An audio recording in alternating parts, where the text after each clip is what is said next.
Hey guys, Omni here. We're about to check out the breakdown over a New Rockstars for episode 1 of House of the Dragon. I was pleasantly surprised by the first episode. I really enjoyed it. It touched on all the familiar elements right out of the gate that kind of is synonymous with Game of Thrones itself. So it was nice and refreshing, but there was a lot of newness to it that I enjoyed, especially seeing the Targaryens completely active as a family unit, as a house, and dragons right out of the gate. So I'm curious to see where this goes. I'm curious to stick this one out. I know I caught house names and little things throughout the episode, but I'm sure there's a plethora of things that in the moment I completely missed. So that's what New Rockstars is here for. Eric is going to walk us through their breakdown of episode 1 and all the Easter eggs and details that we might have missed. If you're not subscribed to New Rockstars, check them out. They are a fantastic breakdown channel. That said, gang, let's go ahead and hop into the video here. Welcome back to New Rockstars. I'm Eric Voss, and this is a breakdown of the first episode of House of the Dragon, a Game of Thrones prequel series adapted from George R. R. Martin's Fire and Blood. I actually started on this channel writing all of and eventually hosting the Game of Thrones analyses. And look how young and innocent that little boy looked. He had no idea what laid before him and how a career in YouTube would plague him with social disorders. But hey, I'm still excited to return to Westeros, not just a list a random number of Easter eggs, but really to dig into the deeper thematic subtext, analyze the interesting cinematic details, and make that HBO-flavored violence even sexier, and that HBO-flavored sex even more violent. This episode opens with narration from adult Rhaenyra Targaryen, who will be played by Emma Darcy in future episodes. She's recounting the Great Council of 101. The dynasty of Aegon the Conqueror went Aegon, then Aenys, then Maegor, and now Jaehaerys. Jaehaerys' first son, Aemon, had died 9 years prior, leaving behind Aemon's daughter, Rhaenys, but she was the queen who never was, passed over for his second son, Balon, who had just died of a burst appendix. Warring factions began to rally, so Jaehaerys gathered this council to decide his heir and prevent civil war. But a difference from the book here, it did not come down to Viserys and Rhaenys. Rhaenys made a claim, but was immediately discounted due to her being a woman. It really came down to Viserys and Rhaenys' son, Laenor Velaryon, whom we will meet later in this series. But here they emphasize Rhaenys getting slighted to connect this history to the similar succession drama that goes down with Rhaenyra. This setting is Harrenhal. You remember that from season 2 of Game of Thrones. It's the largest structure in Westeros that was chosen to house these 1,000 lords. Notice how the Targaryens' hair blows in the wind, as this castle is in a ruined state, exposed to the elements. Why? Because a century earlier, Aegon's dragon Balerion torched this place to the ground. Really, the fact that Viserys was the final Targaryen prince to ride Balerion, who had died 7 years before this, was a major factor that led to him being chosen as Jaehaerys' heir. And now with his hair blowing in this wind, he really does fit the bill of a dragon rider who torched places just like this. Also a prince who uses conditioner. Maybe he's born with it. Or maybe he's got dragon dreams. Rhaenyra's voiceover says, "In those days, House Targaryen stood at the height of its strength, with 10 adult dragons under its yoke." Under its yoke? Yeah, right. Viserys reveals that the Targaryens' actual control of the dragons is an illusion. Also, yolk, as in that of an egg. An egg does become a key symbol later this episode. The scroll that Jaehaerys reads is stamped with the sigil of the Order of Maesters, a ring of chains. Notice how the Maesters of this series wear chains that are more varied than the chains worn by the Maesters in the Game of Thrones series, really because each link is meant to represent mastery of a completely different field, kind of like merit badges. Though I don't know if these Maesters really deserve one for OBGYNing. The opening title shows the Targaryen sigil of the 3 dragon heads and music from returning Game of Thrones composer Ramin Djawadi. I really like the opening You'll notice the end has that same bass string trimmer that Djawadi would use in the House Targaryen theme in Game of Thrones right before a dragon would Dracarys. Dracarys. And you'll notice we don't really get a classic Game of Thrones style animated game board opening. However, I do think we get a nod to that Game of Thrones game board hidden interestingly in this episode later on. Then we jump ahead about a decade later as Rhaenyra rides her gold-colored dragon Syrax through the clouds. Yes, it took multiple seasons in Game of Thrones to get to dragons, but this one starts right off with him. A way bigger budget's always a beautiful thing. Notice on the Red Keep, some construction scaffolding is visible. Syrax the dragon, the golden dragon, the Cruel, the golden the construction of the cyborg in Mortal Kombat. Which you can see in the background here, still beautiful and intact. The ruins of this dragon pit were seen in Game of Thrones, where in season 7, Daenerys talks about how locking the dragons in this pit destroyed the Targaryens. This place was the beginning of the end for my family. We weren't extraordinary without them. We were just like everyone else. A reality that Rhaenyra admits using the same words at the end of this episode. Without them, we're just like everyone else. As Syrax lands, the Elder Dragon Keeper uses his staff to halt the younger one, and they speak in High Valyrian commands. Dohairis, meaning I think to serve, as in Valar Dohairis, but I think in this context maybe it means obey. Then Umbas, not really sure about that one, maybe it means in line. Rybas, which means listen or hear, and then later Nyot, which means forward. Rhaenyra's friend is Alicent Hightower, who says, Syrax is growing quickly. She'll soon be as large as Caraxes. That's almost large enough to settle too. Caraxes is Daemon's dragon, nicknamed the Bloodworm for its extra long neck. Dude, You'll notice these dragons wear looks saddles, so cool, which man. makes sense for animals one would ride. Daenerys never used a saddle to ride Drogon in Game of Thrones, and when they asked how Daenerys could stay on this dragon, some people who worked on the show told my colleague Joanna Robinson over on the Ringerverse podcast that apparently it had to do with Drogon's spikes and the way a hat sits on a hook. I know. What? Wait, what? But yes, Rhaenyra does mention a saddle for two, and this episode does end with a two-seated saddle, just on a different dragon, Caraxes, as Daemon and Mysaria leave. But notice how we cut back to Syrax here and realize that only then did this dragon turn back into the pit. Syrax was watching these two girls for their whole conversation, as if not trusting Alicent. The carriage rolls past a statue of Balerion the Black Dread. Remember that was Aegon's dragon, last ridden by Viserys several years prior. These girls stroll through the Red Keep courtyard. This looks like the same location Cersei Lannister. Yeah, that's what I thought. The map floor in the later seasons of Game of Thrones. Over all of this, Jawadi's main Game of Thrones melody plays because, you know, HBO really needs us to remember the good times. And Queen Emma's chamber, incense burns, and a maester writes a desk. This guy's likely working on those moon charts that Melos will later update the king about. A septa lights candles in front of wall art that depicts several characters apparently in an orgy. This chamber is covered in porny imagery, maybe to encourage fertility. Some nurseries have like plush toys. This one has handjob art. Emma says, This discomfort is how we serve the realm. I'd rather serve as a knight and ride to battle in glory. while Rhaenyra is presented as a Daenerys figure, here she echoes Arya. We'll marry a High Lord and That's rule where this my head castle. went to. No, that's not me. Emma then says, The childbed is our I'd rather be in multiverses, fighting against Batman and Shaggy. battlefield. an important foreshadowing line, because later director Miguel Sapochnik will intercut between the bloody fight in the tourney and the even bloodier scenes of the childbirth. Because whereas tourneys are pretend wars that often end in a knight yielding, Emma didn't have that option. Her childbed was a literal battlefield where they tried to decide kings, and ultimately, like many battlefields, no one really walked away from it. On to the King's Small Council. Well, I believe you might be looking up the wrong end. Yes, Viserys finishes a dirty joke. Maybe even the punchline to Tyrion's never-ended joke from Game of Thrones. Wouldn't that be I once got funny? a jackass and a honeycomb into a brothel. Silence!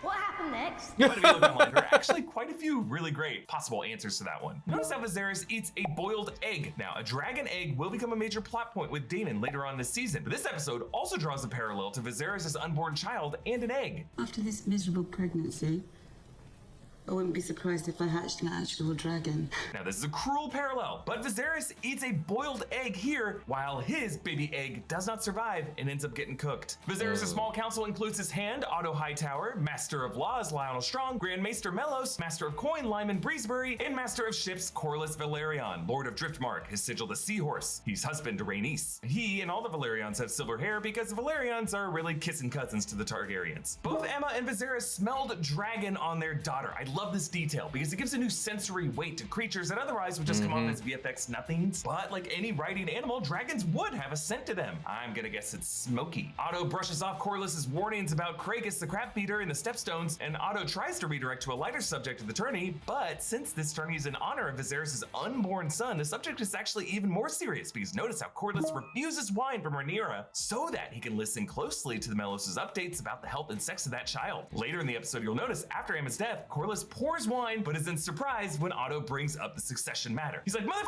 I want to be sober for this stuff. Sir Harold Westerling takes Rhaenyra to the throne room. That is a funny detail. Does my father know he's hit? No. Good. We just learned quite a bit about Prince Daemon, his reputation preceding him. Daemon is a massive celebrity, yet somehow he managed to sneak into the Red Keep with very few noticing. Master of sneaks! This tells us that Daemon has some pretty tight connection with the City Watch, that Viserys has a blind spot for his brother, that Rhaenyra likes having secrets with her uncle, and that Daemon might know some hidden passageways around the castle that others don't. Maegor the Cruel actually had the builders of this castle killed to keep its secrets, but maybe Daemon has learned some of them. Daemon sits on the Iron Throne. That would be interesting. Notice how the Iron Throne is a larger nest of swords than it was in Game of Thrones. It's now closer to the description in George R.R. Martin's text, where it's supposed to be more of a mound of swords, but still to connect it with its look in Game of Thrones, they essentially just added a briar patch of swords surrounding the throne. Yeah, But by I mean, it design looks this way, crazy, you see how man. I Aegon love that. recklessly just tossed more and more swords into that pile and just had Valerion melt it with dragonfire, making this a bit of a historical deconstruction to that grand design of the Targaryen dynasty. It actually seems more like a hasty scramble, as this sloppy dynasty more truly was. George R.R. Martin's The Rogue Prince said of Daemon, "In his day there was not a man so admired, so beloved, and so reviled in all of Westeros. He was made of light and darkness in equal parts. To some he was a hero, to others he was the blackest of villains." Similarly, notice how it takes us a moment to see Daemon in the light, as this uncle and niece speak in High Valyrian.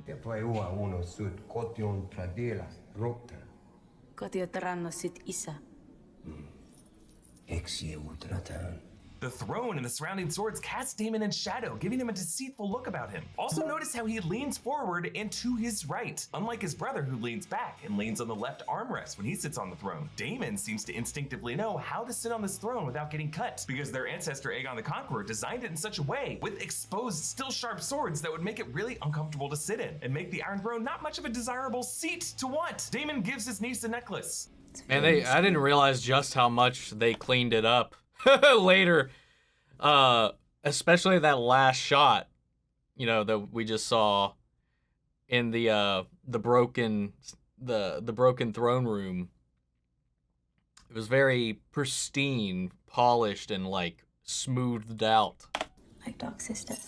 Dark Sister is the name of Daemon's sword, first carried by Aegon's sister Visenya. Notice how, as he yanks that necklace back, he grips it in fist like a chain wrapped around knuckles as a kind of weapon. Valyrian steel is extremely rare, since the art of forging it was lost in the Doom of Valyria. So to use it for jewelry, therefore, just seems insane. But symbolically, it links these two in a kind of relationship that will be a weapon wielded against many others in this series. Rhaenyra and Alicent sit in the Godswood. You can see the red leaves of the weirwood tree and its face with the bleeding eyes and the white trunk behind them. The weirwood trees represent the old god. These were carved by the children of the forest, and many of these were cut down by the first men, who believed that the children's greenseers could use these trees' faces to spy on men. And the fact that Rhaenyra and Alicent have this little disagreement over the value of Rhaenyra's royal position in the presence of a weirwood tree is significant, as if the old gods are watching these two future queens begin to square off as friends. Alicent quizzes Rhaenyra about Princess Nymeria, the namesake of Arya's direwolf, and the warrior queen who led the Rhoynar and conquered Dorne and took Mors Martell as her husband. Turns out Rhaenyra does know this history, but she tears the page out of the book, showing how she is unbound by historical precedent. But ironically, it is these kind of historical textbooks that bring Alicent in between Rhaenyra and her father Viserys. Viserys is treated for a wound. It's a small cut from sitting the throne.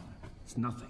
Otto tells Mellos to keep it quiet, because getting cut from the swords of the Iron Throne is meant to be a bad omen for a ruler. As Daemon said earlier, you are all cursed with me. And notice this cut is on Viserys' lower left back, the side that Daemon leaned away from the Iron Throne when he sat on it. The Maester attendant says, nice little detail. To heal, Grand Maester. The unhealable wound is a Jungian archetype in fiction, a physical malady representing a spiritual curse that a character must bear. For Viserys, this unhealable wound is really a manifestation of the curse of his family's exploitation of dragon power and the folly of their dreams, which is really the deeper theme of this episode. Aemma tells Viserys that Rhaenyra declared the baby a girl. She even named her Dare I ask? Visenya. She chose the dragon's egg for the cradle that she said reminded her of Aegon. God be good. This family already has its Visenya. Remember, Rhaenyra told others that she wanted the baby to be a son for Viserys' sake. So we learn here that Rhaenyra actually lies, depending on who she is talking to. Now, Visenya was Aegon's sister wife, carrier of Dark Sister, rider of the dragon Vhagar. Vhagar, by the way, still alive, and it was Visenya who produced Maegor the Cruel. Both of these were really considered to be the unstable branch of Targaryens. So Viserys here is saying, we already had one Visenya in our history, but also Visenya's spirit lives on in Daemon. Viserys said he dreamed that the baby was a boy wearing Aegon's iron crown. I heard the sound of thundering hooves, splintering shields and ringing swords. And I placed our son upon the Iron Throne. as the bells of the Grand Septon, and all the dragons roared as one. Dreams are incredibly important to the Targaryens, not just Aegon's dream that Viserys reveals later. The Dany had Targaryens one first too. came to Westeros from Valyria because of a dream. Daenys, the dreamer, dreamt that Valyria would be destroyed in an apocalyptic event, and the people of Valyria mocked her and the family. But her father, Aenar, believed her, and the family fled to Dragonstone. 12 years after that, dreams confirmed. Valyria was destroyed in an earthquake and volcano, leaving the Targaryens as really the only dragon riders left in the world. And the Targaryens walked away from that as a family obsessed with dreams and prophecy. A curse that will poison every generation of Targaryens after this. Daemon unleashes the city guard on King's Landing. These gold cloaks just cherry pick targets and butcher them. Now, we will have to censor this visually, but I'm pretty sure the guy they castrate lets out a nervous fart when they strip off his pants. Yeah, he did.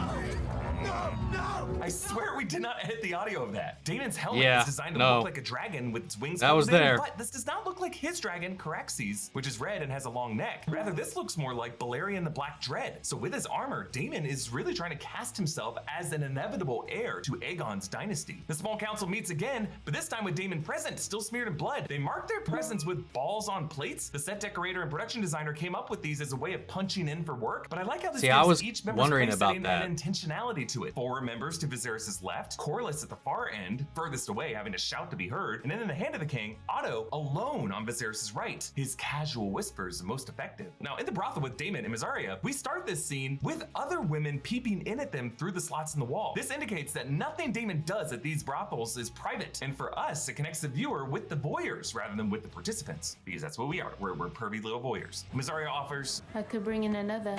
Could even arrange one with Silveria. Yikes! This tells us that Daemon has in the past requested a partner who looks like she's related to him. So that moment with Rhaenyra wasn't so pure, was it? As Rhaenyra enters the king's booth at the Tourney, Hey, it's the Targaryens, man. Has a massive Other coin than pouch in dragons, his crotch. they're only known for like one other thing. Like prominently at least. Obviously to place bets, but you know, that's a bit of a thirsty way of showing what's important to Lyman. But interesting that Rhaenyra is late, and notice Corlys signals with his hand right as she sneaks behind Rhaenys, as if these two might have some kind of connection. Now in the opening joust, Sir Criston Cole clashes with the Tarly Knight. All the major houses are represented here. You see a Baratheon stag, the Manderley eagle, the Stark direwolf, the Bolton flayed man, the Tully fish, a squire dressed with Lannister lions. On either side of the royal booth, notice are Valyrian seahorses, meaning Corlys's entourage has to sit outside the royal box. Poor guy, always getting bad seats. Daemon selects his opponent, Sir Gawain Hightower of Old Town, making a dig at Otto of House Hightower. This is his son. And then getting brother, Alicent bites her thumb, and later we see her picking at it till it bleeds. Favor from her as well. These characters always having some bloody fingers. Corlys and Rhaenys comment, I wonder if this is how we should celebrate the birth of our future king. With wanton violence. It's been 70 years since King Maegor's end. These nights are as green as summer grass. None have known real war. These violent delights intercut with the true battlefield of this episode, Emma's childbed. Melos tells Viserys that he must either sacrifice Emma to try to save the child or lose them both. A technique is taught at the Citadel which involves cutting directly into the womb to free the infant. To free the child? It's like saying the wretched womb is trapping the child. Medical malpractice. While Emma's screams initially bleed over into the shouts of the tourney, when we cut back to her later, her screams are muted while all we hear are the sounds of the fighting. It's like her whole identity is being muted and cruelly snuffed out. This brutal realism contrasts with Sapochnik's stylized shots of the joust, using the dividing pole as a camera track line to follow Daemon along as his back grinds along against it. This is completely out of left field probably, but when Daemon was grinding down that rail, for whatever reason, I could only think of Sonic Adventure 2 and the rail grinding and that, and the sound effect of it. I also appreciate the contrast between these two warriors. There's a lot of close-ups of the fine armor of Daemon and his horse, contrasting with the simpler and scuffed armor of Sir Criston. Ultimately, Daemon is brought down by his showboating. While Daemon was more focused on his ego and the crowd, Criston never took his eyes off the prince. Victorious, Criston removes his helmet.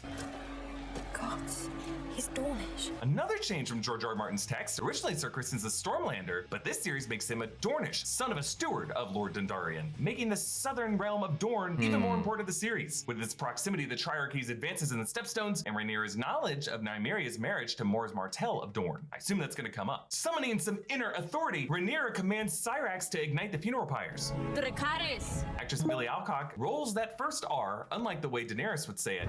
Dracarys. Which makes sense. sense. 200 years earlier, High Valyrian wouldn't have been as watered down. Otto gathers the small council to discuss Viserys' succession, but we now see Daemon watching from the shadows. Daemon has ambition, yes, but not for the throne. He lacks the patience for it. Master of Sneaks! This makes us wonder if every time Daemon was absent, he might have actually been listening from this hidden spot. Viserys snaps. My wife and son are dead! I will not sit here and suffer crows that come to feast on their corpses! Yeah, nice word choice there, working in an allusion to a feast for crows. Otto seals a message Oh, to send to damn, Old I didn't Town, even think about presumably to that. set some plans to wed his daughter Alicent to the king. He creepily instructs her to comfort the king in his chambers. You might wear one of your mother's dresses. Yikes, Yeah. the men of this world. Yeah. Viserys toys with his carved model. This depicts Valyria, his ancestral home, meaning he must have recreated it from his dreams. With its multiple tiers and layers, it's all part of the same base. Makes me wonder if these kinds of models could end up being part of that Game of Thrones opening tile game board. Was that all carved by poor Viserys in his sad, lonely train set? Now, to me, I mean, I wouldn't say so unless he gets real good at like clockworks and engineering, because a lot of that is like, they're not just sculptures, you know, it's all clockwork and engineered like structures forming together, building it. It wasn't like a sculpture. the most interesting moment of the episode, Daemon's speech in the brothel is intercut with Otto reporting it back to the small council. The gods give just as the gods take away. He toasted Prince Balon To the king's son. styling him the heir for a day. Now, the editing made it seem like we were going to cut back to Daemon for that last part, but we hear Otto say it. Why didn't they cut to Daemon for that? Well, He didn't actually say it, but his brother believed it and challenged him on it. That's why it was more of a test for Daemon of his brother in the courtroom. Oh, I didn't think about that. I mean, that's my theory now. I wanted to pause it before he goes any further, just in case that's what he says. He's right, though, about the editing. I didn't think about that. But he doesn't deny it. He rolls with it. I think he's testing Viserys. Notice how Daemon doesn't deny saying in the next scene, but he doesn't explicitly admit to it either. The heir for a day. Did you say it?